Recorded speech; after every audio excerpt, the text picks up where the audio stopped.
인사합시다. 풍성함을 누리고 살아가십시오. 크게 다시 한번 인사합시다. 시작. 풍성함을 누리고 살아가십시오. 할렐루야. 여러분, 하나님께서 우리에게 주신 가장 큰 축복이 뭐라 생각하십니까? 가장 큰 축복이 뭘까? 내 인생에 가장 큰 축복이 뭘까라고 여쭌다고 한다면 여러분들은 뭐라고 답하시겠습니까? 당연히 예수님이시지요. 그렇죠? 뭐 건강이요, 뭐 이런 거 얘기하지 말고 가장 큰 복은 예수님이십니다. 그 예수님께서 임마누엘로 이 땅에 오셔서 그분이 약속하시기를 너희를 떠나지 아니하고 영원히 함께 할 것이다. 내가 네 인생에 영원히 함께 할 것이야. 천국에 이를 때까지 내가 너를 절대 떠나지 아니하고 너와 늘 함께 할 것이야 라고 하는 것이, 즉 예수 그리스도께서 우리에게 가장 큰 복인 줄 분명히 믿습니다. 그렇죠? 그러면 가장 큰 불행은 뭘까요? 가장 큰 불행은 그 반대의 개념, 예수님이 내게서 떠나가시는 거예요. 정확히 얘기하면 그분은 절대 떠나가지 않지요. 근데 우리가 점점 멀어져 가는 이유가 있습니다. 죄를 회개하지 아니한 말미암아 우리 스스로가 하나님과 점점 멀어져 가는 거예요. 여러분, 임마누엘 축복이 얼마나 큰 축복이고 얼마나 큰 은혜가인지를 모르기 때문에 그분이 떠나간다는 고통이 얼마나 큰 고통인지도 모르는 거예요. 우리가 그분과 떠나가지 않으려면 여러분 반드시 성령님께서 나에게 뭔가를 알게 하시거든요. 그럼 그때 우리가 해야 할 것은 회개예요. 죄는 하나님과의 관계를 점점 멀어지게 해요.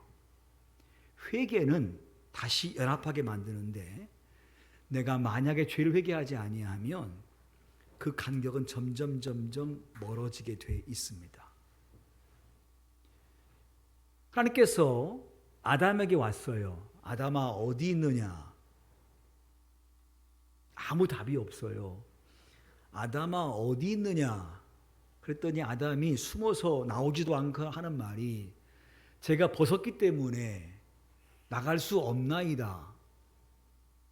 이렇게 말해요. 하나님께서 반문하시기를, 성경에는 없어요. 네가 언제 안 벗었냐? 이렇게.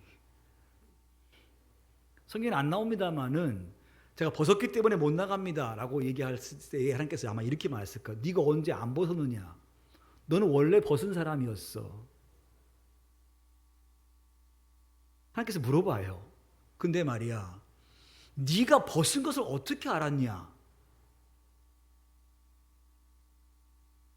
원래 벗었는데 네가 새삼스럽게 부끄럽다 생각하고 네가 벗은 거 어떻게 알았냐? 라고 주께서 물으셨을 때에 아담은 이렇게 말했어야 맞아요.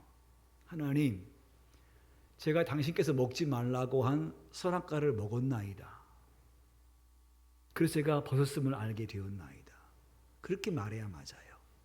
근데 아담은 이렇게 말해요. 하나님께서 만들어주신 이 하와가 내게 먹으라고 해서 할 수 없이 먹었나이다. 아내 이기는 남편이 있습니까? 변명하면. 그렇죠? 하나님께서 만들어주신 이 여자가 나에게 먹으라 그래서 제가 먹었나이다. 그렇게 얘기해요.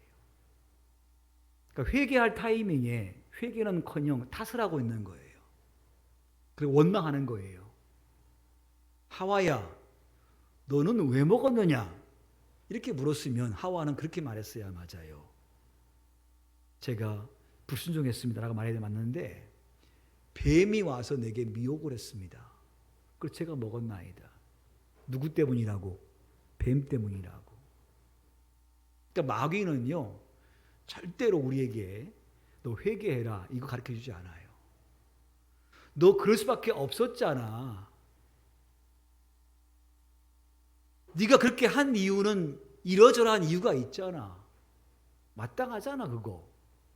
네 잘못 아니야. 상황이 그렇고 형편이 그렇고 사람이 그렇고 누가 그렇고 뭐가 그렇고 다 그렇게 해. 그래서 그런 거야 라고 마귀는 말하게 만들어요. 그래서 회개함을 통하여 그분과 가까워지는 것을 딱 막아버리시죠. 그게 마귀 역사예요. 주님을 떠나는 그 순간에 우리의 마음속에는요, 자신감도 없고 평안함도 없고 소망도 없습니다. 죄를 딱 지는 순간부터, 그분과 멀어진 순간부터 우리 마음속에는 불안함과 염려와 근심과 걱정이 오게 되어 있습니다. 사랑하는 성도 여러분, 우리가 오해하지 말 것은 하나님을 잘 섬기는 인생한테 어떠한 어려움도 오지 않는다는 것은 아닙니다. 그분과 함께 딱 있으니까 아픔도 없고 고통도 없고 사고도 없고 실패도 없고 하는 것마다 잘 된다고 하는 것은 아닙니다. 정확히 말하면 하나님과 함께하는 삶은요, 어떠한 상황 가운데에도 만족하다, 감사하다, 풍성하다 고백할 수 있는 신앙으로 바뀐다는 사실이에요. 여러분, 오늘 내가 나와 함께 하시는 그분을 내가 진짜 믿고 살아간다고 한다면 우리 마음속에는요, 두려움이 없어요. 그리고 감사가 넘치고요, 미래에 대한 소망이 넘칩니다. 그러나 혹여 우리 마음속에 이러저러한 염려가 있다고 하면 그만큼 내가 주님과의 관계 속에서 멀어져 있는 거예요. 무엇 때문이 아니고. 그래서 가장 큰 복이 뭐냐 할 때에 예수님께서 내 마음속에서 나와 함께 하시고 그분의 통치를 따라서 내가 살아간다고 하는 것이 가장 큰 복이라고 이야기할 수 있습니다. 사랑하는 성도 여러분, 이스라엘 백성이 홍해를 건너기 전에 그 뒤에 애굽 군대가 쫓아오는 걸 봅니다.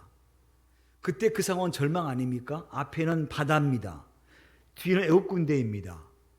앞으로 갈 수가 없습니다. 절망입니다. 절망의 상황을 맞이했습니다. 자, 이때에 임마누엘 하나님께서는요, 홍해를 갈라버리십니다. 그러니까 무슨 얘기냐면 절망의 순간이 왔지만 하나님이 함께 하시기 때문에 그 절망의 순간을 뛰어넘어가 버린다는 사실이에요. 그들이 40년 동안 광야 생활을 합니다. 광야 생활은 덥고 춥고 어렵습니다. 하나님 말씀 믿고 나왔는데 그들에게 펼쳐진 것은 좋은 땅이 아니라 광야 땅입니다. 어려움이 왔지요. 어려움이 안 온 게 아니에요. 왔어요. 근데 이스라엘 백성들이 하나님과 함께함을 통하여서 40년 동안 그 광야 길을 아무런 문제 없이 걸어갔습니다. 왜? 하나님께서 함께 하시기 때문에.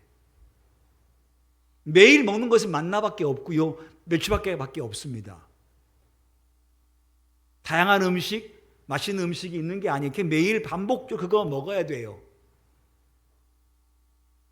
그래서 하나님이 함께한다는 걸 모르는 백성은요, 원망하고 불평합니다. 왜 데리고 나와서 고기만 먹이느냐, 왜 이거만 먹이느냐. 애굽에는 수박도 있고 마늘도 있고 부추도 있고 과일도 많고 고기도 많은데 물나게 물씬나게 매일 먹는 게 똑같은 것이니 원망합니다. 왜냐하면 하나님이 함께 하시는 은혜를 잘 모르기 때문에 그래요. 그래서 불평이 나오는 거예요. 근데 그 광야길에서 파종이 안 돼 거둘 수 없는 그 상황 가운데에서 하나님께서 하늘로부터 양식을 주어서 먹게 한다는 것만으로도 임마누엘을 경험한 사람은 너무 감사한 거예요. 잘 못 먹어도 내가 오늘 건강하게 먹고 사는 것에 대해서 너무 감사한 거예요. 여러분, 기적이 목적이 아니에요. 홍해 갈아진 것이 목적이 아니고 만나를 먹은 게 그 목적이 아니고 아프지 않은 것이 목적이 아니고 병 나은 것이 목적이 아니고 죽어도 산 것이 목적이 아니에요. 진짜 목적은 뭐냐면 그 역사의 주체자이신 그 역사의 주관자이신 하나님을 아는 게 목적이지 단순히 내가 오늘 이렇게 나아졌어, 더 좋아졌어, 문제 해결됐어, 이게 목적이 아닌데 우린 자칫 마치 문제 해결이 목적인 것처럼 그리고 하나님 잊어버리는 거예요. 오늘 우리가 살아가면서 평안하게 살고 안전하게 살고 문제없이 산다고 한다면 여러분 더더욱 하나님께 감사하고 더더욱 하나님을 깊이 섬기며 경배해야 될 줄 믿습니다. 그게 원래 이 복을 주신 주의 은혜거든요. 근데 자칫 우리 마음속에는 그 은혜를 받고 그저 그냥 이 땅의 삶 만족하며 살아가는 경험들이 있다고 하는 거예요. 기적이 목적이 아닙니다. 기적 속에 역사하신 하나님의 목적이고 문제 해결해 주신 그것이 목적이 아니라 그 문제 해결자이신 하나님이 목적인 줄 분명히 믿습니다. 그래요. 자, 여쭤볼게요. 여러분 성경 속에 하나님 믿으십니까? 믿으시면 크게 아멘 합시다. 네, 다 그렇죠. 아무도 그거 안 믿는 분 안 계세요. 성경 속에 하나님을 믿느냐 하면 다 아멘이지요. 그러면 우리는 그 하나님을 온전히 믿습니까? 라고 물으면 고민을 많이 하셔야 돼요. 성경 속의 하나님을 내가 다 믿는데 그 하나님을 내가 진짜로 믿느냐라고 물을 때에는 고민을 많이 하셔야 돼요. 왜냐하면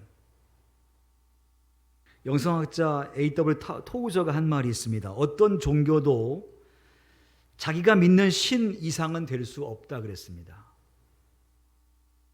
어떠한 종교도 자기가 믿는 신 이상은 될 수 없다. 신이란 존재는 무한광대하신 분 아닙니까?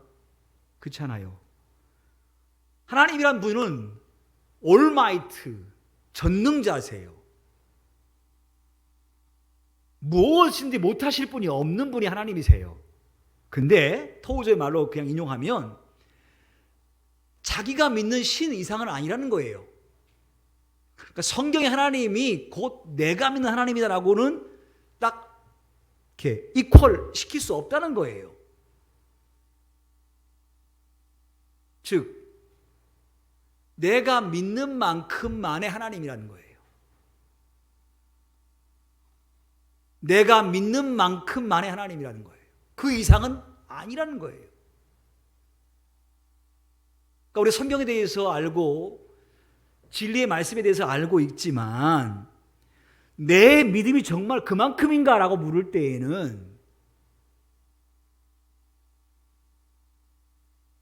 뭘 알 수 있냐면요. 내 말이 온유하고 부드럽고 겸손해요. 하나님을 진짜 임마누엘 모시고 있는 사람은요 그렇게 되게 돼 있어요. 내 태도가 매너가 있어요. 내 태도가 예의가 있어요. 질서를 지켜요. 그의 말과 그의 생각과 그의 태도와 모든 것이 하나님과 연결되어 있기 때문에 임마누엘 주님을 믿게 되어지면 그렇게 살게 되어 있습니다. 그러나 그렇게 하나님을 알고 있지만 지금 내 말이 너무나 불손하고 내 말이 너무 사납고 내 말이 너무 매너가 없고 내 생각도 내 마음도 내 계획도 내 모든 삶의 패턴도 늘 그 자리에 머물러 있으면 사실 내 신앙은 딱 그만큼이라는 사실이에요. 기도해야 돼 라고 다 알지만 다 기도 안 해요. 충성해야 돼 다 알지만 충성하지 않아요. 왜냐하면 내가 그만큼밖에 모르니까. 진짜 알면 문제가 생기면 주께 부복하여 기도합니다. 그리고 확실하게 믿습니다. 이게 진짜 믿는 신앙이거든요. 그 믿음 반드시 삶으로 나오게 돼 있어요. 여러분, 모르드게라는 사람이요,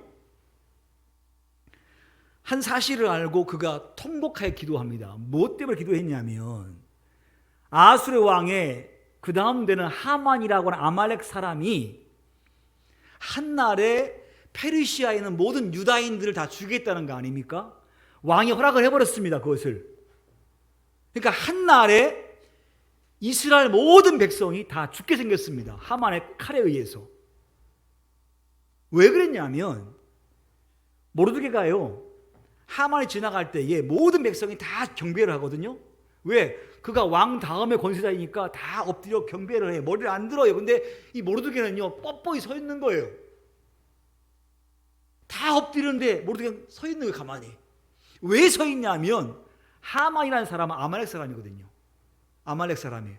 아말렉 사람은 누구냐면 하나님께서 말씀하시기를, 여호수아에게 말씀하시기를, 모세에게 말씀하시기를, 아말렉 사람은 평생 동안 저들과 싸워서 죽여라 그랬어요. 아말렉 사람은 여호와의 적이에요. 그걸 안 모르드게는요, 아말렉 사람 하만이 아무리 높은 권세에 있어도 그는 절대 그 앞에서 머리를 조아리지 않습니다. 하만이 그걸 보고 쟤 누구냐? 모르드게입니다. 어느 민족 사람이냐? 유다인입니다. 그래, 이놈들 내 가만 두나 보자 해서 왕에게 어명을 받아가지고요, 한날 한시에 유다인을 다 죽인다는 거 아닙니까? 죽게 생겼습니다. 근데 모르드게라는 분은, 그가 믿는 하나님은요, 하나님은 위기에서 우리를 구원하실 분이라는 걸 분명히 알고 있고 망하지 않고 다시 이스라엘 땅으로 갈 것을 알고 있어요. 믿고 있습니다. 그래서 그는 그 이야기를 들은 즉시 통곡하여 기도합니다. 하나님 도와주십시오. 다 죽게 생겼나이다. 주의 도움이 필요합니다 하고 통곡하여 기도해요. 왜 기도하냐면 하나님은 우리를 위기에서 구원하실 분임을 알기 때문에. 만약 그 믿음이 없으면 도망갔을 겁니다. 그 믿음이 없으면 모든 백성에게 말하기를 몇 날 몇 시에 너희가 다 숨어라, 숨지 않으면 죽는다 할 거예요. 근데 그는 그거 하는 것이 아니라 기도하는 거예요. 왜? 하나님을 믿기 때문에. 그리고 왕후된 에스더에게 하는 말이 그래요. 에스더야, 하만이 우리 민족을 다 죽인다고 한다. 네가 이 시기에 왕후가 된 것이 이때를 위함이 아니겠느냐. 너같이 그렇게 탁월하지도 않은 네가 왕후가 된 것이 뭐 너의 미모이고 너의 능력을 생각하느냐. 아니다. 삼촌이 볼 때에는 하나님의 계획이 있다. 그러니 왕후 네가 왕 앞에 나아가서 이 사실을 고하고 내 민족을 구원시켜라, 이렇게 말합니다. 그리고 하는 말이 있어요. 만약에 네가 왕후이기 때문에 너는 안 죽을 걸 생각해서 혹시 안 한다고 하면 하나님은 다른 방식을 통하여 우리를 구원할 것이되 너는 죽으리라. 네가 안 해도 하나님이 하실 것이야. 내가 볼 때에는 네가 왕후된 것이 이때를 위함이 아니겠느냐 라고 이야기를 하고 부탁했을 때에 에스더가 순종을 해서 이스라엘 민족을 죽지 않게 합니다. 지금 무슨 얘기입니까, 여러분? 내 믿음은요, 내가 진정 임마누엘 그분을 믿는다 하면, 나를 풍성케 하실 그분을 믿는다고 한다면 오늘 나의 삶 속에서 그분을 믿는 믿음이 나오게 돼 있는데, 정말로 안타깝게도 저나 여러분이나 그렇게 분명히 알고는 있으나 그렇게 안 믿는 게 문제지 않습니까? 지금도 고민하면서 고백하면서 나가는 건 뭐예요? 하나님, 나에게도 그 임마누엘의 은혜가 있도록 주여 믿음 달라고 기도하고 나가고 있지 않습니까? 여러분, 오늘 바울이요 이런 말을 합니다. 다 같이 한번 18절 말씀을 한번 읽어보겠습니다. 18절 말씀 읽습니다. 시작. 내게는 모든 것이 있고 또 풍부한지라 에바브로디도 편에 너희가 준 것을 받음으로 내가 풍족하니 이는 받으실 만한 향기로운 제물이요 하나님을 기쁘시게 한 것이라 그랬어요. 내게는 모든 것이 있다. 그리고 나는 지금 풍부하다. 왜냐하면 에바브로도 편에서 너희가 준 것 때문에 내가 지금 풍부하다 이렇게 말하거든요. 그러면 한번 생각해 봐야 돼요. 정말 바울이 풍부해서 풍부하다고 말하고 있는 것인가? 빌립보는 옥중서신입니다. 바울은 지금 어디에 있느냐면 감옥에 있습니다.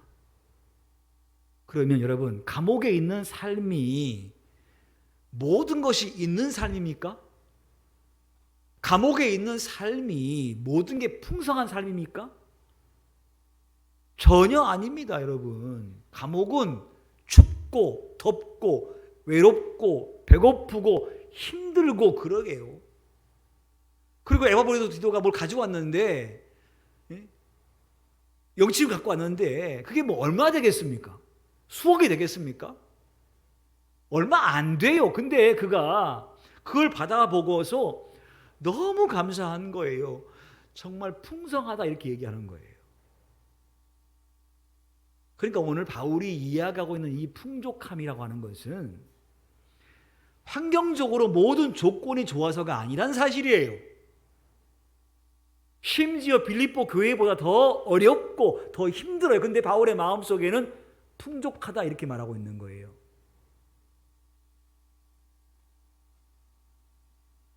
도대체 이렇게 하는 이유가 뭘까? 분명 어렵고 힘든데 왜 그는 그 상황 가운데에도 감사하고 풍족하고 기쁘다고 말하고 있는가? 그 이유가 뭔가 하면 바울이 이렇게 말합니다. 말씀 보시게 되면요, 4장 13절 말씀을 한번 다 같이 읽습니다. 4장 13절 그 옆에 있으니까 읽어요. 시작.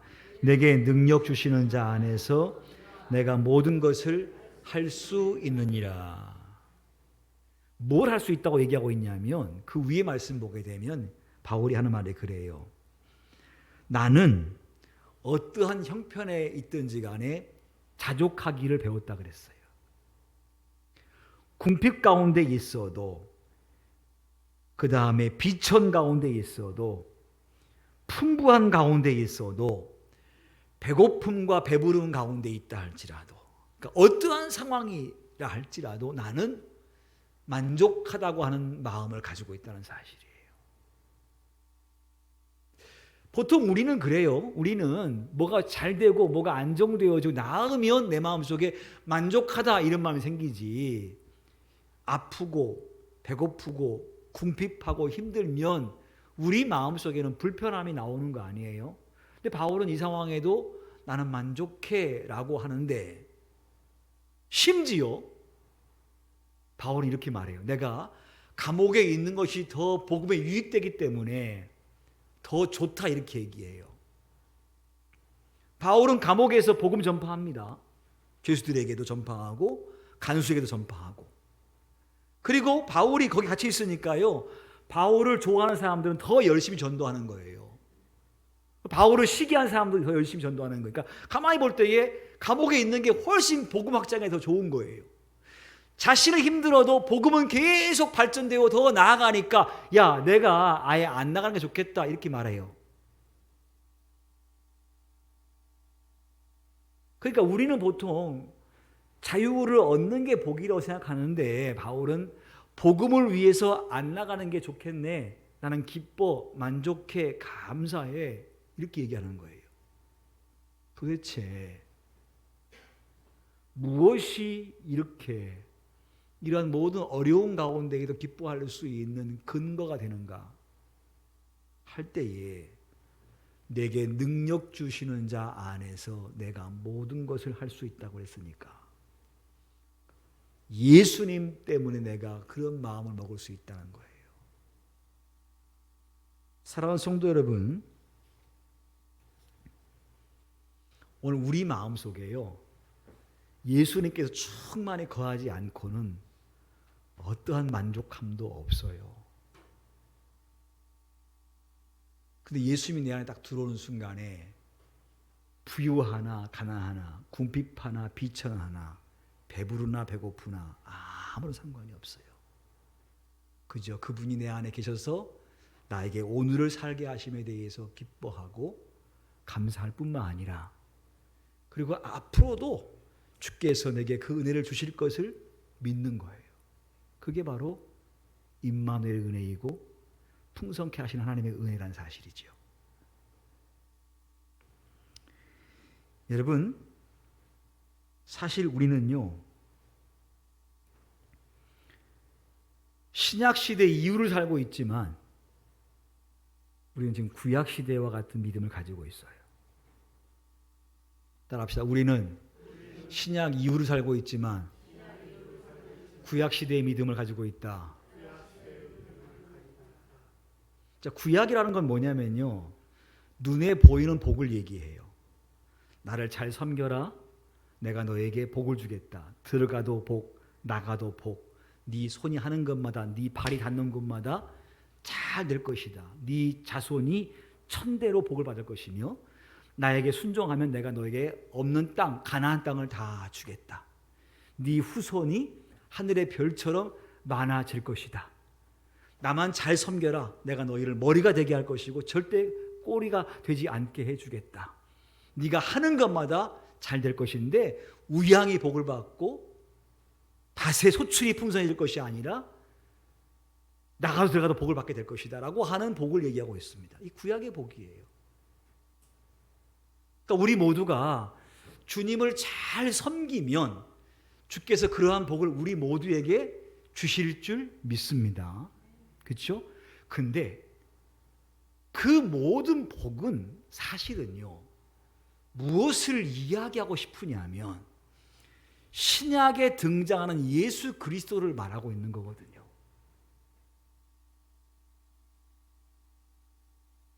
자, 여러분 잘 이해하셔야 돼요. 구약의 그 모든 복이 신약으로는 딱 한 가지로 포인트 딱 찍혀요. 땅의 복, 무슨 뭐 밭의 복, 자식의 복, 모든 복은 딱 한 가지 귀결돼요. 예수 그리스도가 되는 거예요. 여러분, 첫째 아담은 뱀에게 유혹되어 가지고 선악과 따먹었습니다만 둘째 아담 예수님은 3번의 마귀의 유혹이 있었으나 이겼습니다. 그렇죠? 그러니까 첫째 아담은 실패했으나 예수님은 승리했다는 얘기를 하고 싶은 거예요. 그 아담 때문에 사망이 들어왔지만 예수님께서 승리하심을 통하여 잃어버린 생명이 들어왔다는 얘기하고 있는 거예요. 그렇죠? 그게 복이라는 거예요. 자, 광야 시대 만나는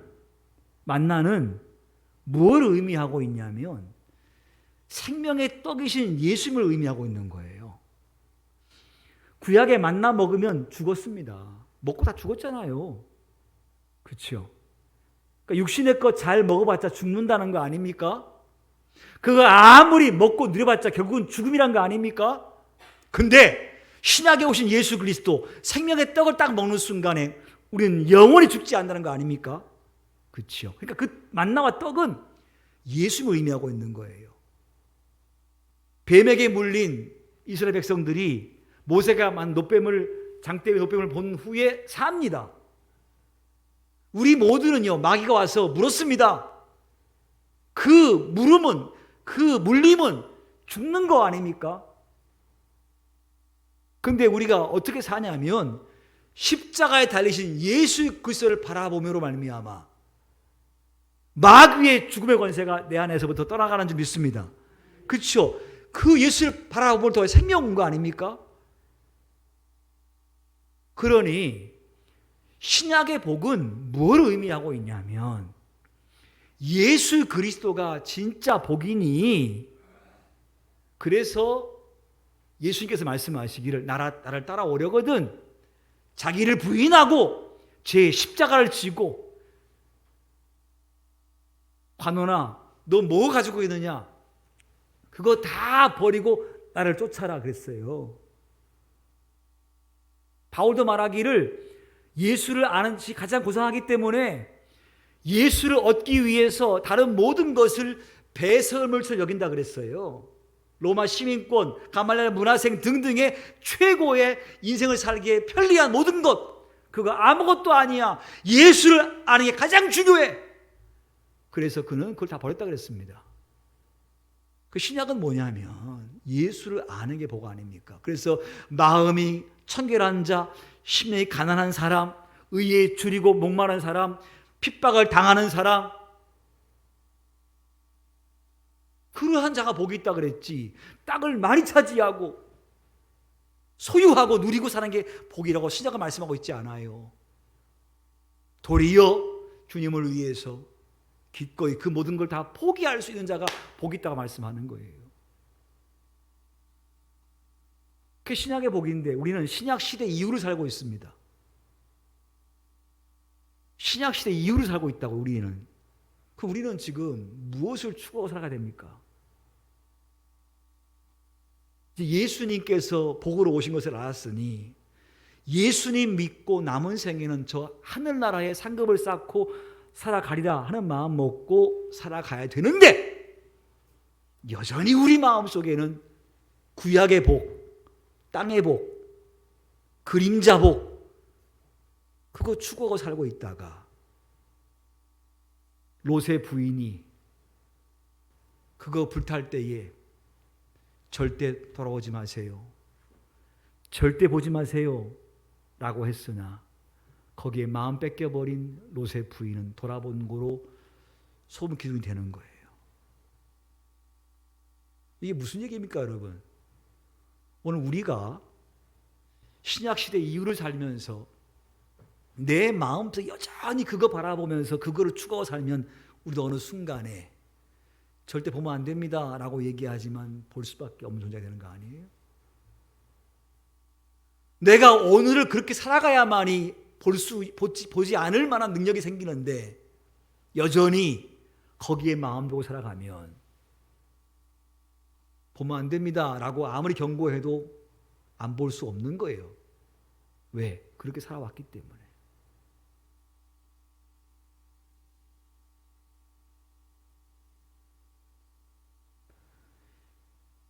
오늘 우리가 신약시대 이후를 살고 있기 때문에 오늘 우리의 관심은 이 땅의 것이 아니라 내가 어떻게 하면 하나님의 것에 열심을 낼 수 있을까? 하늘나라의 상급을 두고 내가 싸울 수 있을까라고 마음 먹고 살아가야 되는데 사실 우리 모두는 그렇지 못하지 않습니까? 임마누엘 은혜가 내 안에 없기 때문에 우리는 좋은 것만 좋지 싫은 건 싫은 거예요. 오늘 바울은 감옥에 있습니다. 그리고 정성 어린 조금의 선물이지만 적다 하지 않고 크다 말하고 있고 부족한 것이 없다고 말할 정도의 얘기를 합니다. 그만큼 그는 예수로 충만합니다. 따라합시다. 내 안에 예수님으로 충만케 하라. 할렐루야. 그렇지 아니하면 끝없는 갈증입니다. 수가성 여인에게 말해요. 네가 주는 물을 마시면 또 목마르거니와 내가 내게 주는 물을 마시면 네가 영원히 목마르지 아니할 것이다. 그러면 그 물은 무슨 물이에요? 네? 그 물은 무슨 물이냐고. 비싸고 좋은 물이에요? 아니에요. 예수님을 의미하는 거예요. 너 나 마셔라. 너 나 마시면 절대 가람이 없어. 너 나 마셔라. 오늘 귀한 아침에 주께서 말씀하십니다. 여러분, 우리 모두가 예수님을 마시기를 축복합니다. 그분을 마시면 내 안에 가람이 없는 거예요. 지금 나를 감싸고 있는, 나를 누르고 있는 그 모든 것에서부터 해방을 받는 역사가 임하는 거예요. 그 여인이 그거를 듣고 나서 대인 기피증 다 벗어나요. 정신적인 질환 다 벗어나요. 그리고 동료 뛰어나가서 이분이 그리스도가 아닌가 하고 전파하지 않습니까? 오늘 바울이 기뻐하는 이유는 또 한 가지가 있는데 이렇게 말합니다. 바울이 왜 기뻐하냐면 14절에 이렇게 말씀하고 있지 않습니까? 그러나 너희가 내 괴로움에 함께 참여하였으니 잘하였다 그랬어요. 빌립보 교우들이 바울의 괴로움에 함께 참여했어요. 그래서 기쁜 거예요. 따라합시다. 복음의 괴로움에 참여할 때에 진정한 기쁨이 있다. 응. 여러분이 동산 바울교회에 하나님의 일에 동참하여서 땀 흘려 수고할 때 여러분의 마음속에 뭐가 오냐면 기쁨이 와요. 빌립보 교회가 다시 바울의 고통에 참여한 거 아닙니까? 한때는 참여했다가 한참 안 하다가 다시 참여한 거예요.